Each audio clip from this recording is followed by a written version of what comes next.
फिर रूमेन डाल देंगे। ये रूमेन आगे वाला सबसे आगे इंटीरियर पिक रेटिकुलम है। रूमेन को खोलो। ये रूमेन है। ये रूमेन में पेपिले हैं और इन पेपिले का नंबर ये जो सैक होती है ना आगे वाली कोडल और क्रेनियल सैक ब्लाइंड सैक इनमें ज्यादा होता है एज कम्पेयर टू बाकी अदर पार्ट्स। अब इसके पिलर्स की बात करते हैं। बाहर ग्रूव होती है, अंदर की तरफ पिलर्स होते हैं। ये लेफ्ट लॉन्गिट्यूडनल पिलर है ये वाला। ये इधर वाला राइट लॉन्गिट्यूडनल पिलर है। ये क्रेनियल ट्रांसवर्स या एंटीरियर ट्रांसवर्स पिलर है। ये कोडल ट्रांसवर्स पिलर है और ये कोडल ट्रांसवर्स पिलर आगे जाके दो डोर्सल कोरोनरी पिलर देंगे और दो वेंट्रल कोरोनरी पिलर निकलेंगे। इससे ये डोर्सल कोरोनरी पिलर, ये वेंट्रल कोरोनरी पिलर।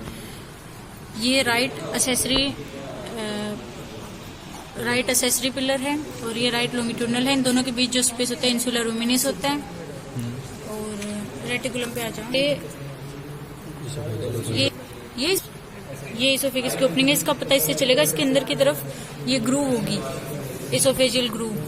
ये लिप्स हैं और ये लिप्स नीचे की तरफ जाके ज्यादा थिक हो जाते हैं और ये ग्रूव यहाँ पे कार्डिया, इसोफेगस का जो लोअर पार्ट है इसे कार्डिया बोलते हैं। कार्डिया से लेके और ओमेजम की ओपनिंग तक है, रेटिकुलो ओमेजल ओपनिंग तक एक्सटेंड करती है। इसके बाद ओमेजल ग्रूव आ जाती है और उसके बाद एबोमेजम में खुलती है वो सीधा। यहाँ पे ये ओमेजम में खुल रही है। अच्छा, अब आ जाओ इंसुलर वो एट्रियम वेंट्रिकुलाई। ये इसोफेगस की ओपनिंग है। इसोफेगस की ओपनिंग निकाल, आओ सीधी कर। इसके साइड में ये जो डोम शेप के एरिया दिख रहा है ये वाला, ये ऐसे, ये एट्रियम वेंट्रिकुलाई है।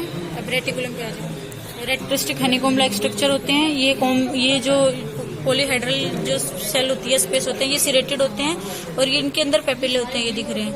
और फिर ये प्राइमरी, सेकेंडरी, टर्शियरी ऐसे अंदर इनके जाके फोल्ड्स होते हैं। और ये रूमिनो रेटिकुलर फोल्ड है। रूमेन की जो डोर्सल ब्लाइंड सैक है क्रेनियल वाली, उसकी और रेटिकुलम के बीच में रूमिनो रेटिकुलर फोल्ड है।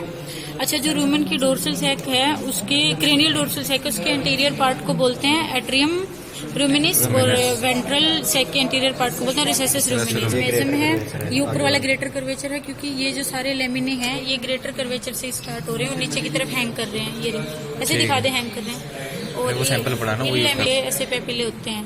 और वो नीचे की तरफ जिधर ये जा रहे हैं वो लेसर कर्वेचर है। लेसर कर्वेचर पे दो चीजें होती हैं, एक कोलमोमेजी होता है। लेसर कर्वेचर के दो पार्ट होते हैं। एक कोलमोमेजी होता है जो रेटिकुलम की ओपनिंग होती है, उसी को बोलते हैं कोलमोमेजी। वो कंस्ट्रिक्टेड पार्ट होते हैं, नेक लाइक पार्ट। और एक होता है सल्कस ओमेजो एबोमेजिकस, वो एबोमेजिम की ओपनिंग को बोलते हैं। और एबोमेजिम की ओपनिंग की तरफ होते हैं यहाँ पे अंगुलीफॉर्म पेपिले जो फिंगर लाइक होते हैं। ये अंगुलीफॉर्म पेपिले हैं, ये जो फिंगर लाइक दिख रहे हैं।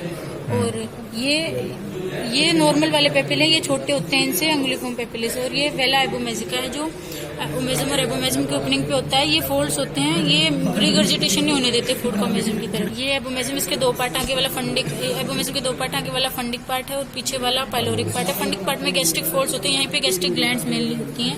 ये पाइलोरिक पार्ट है और ये होता है, ये जो है इसका पाइलोरिक स्फिंक्टर होता है। इसके ऊपर ये होता है टोरस पाइलोरस, एक रेज्ड एरिया, और पिग में वेल डेवलप्ड होता है। और ये पाइलोरिक स्फिंक्टर हो गया। ये पिग का स्टमक है। पिग के ऑर्गन्स पे फैट से पहचाने जाते हैं। पिग के ऑर्गन्स पे फैट मिलता है ज्यादातर ऑर्गन्स पे। इसका ड्यूडेनम है पीछे की तरफ और ये आगे क्रेनियल पार्ट है।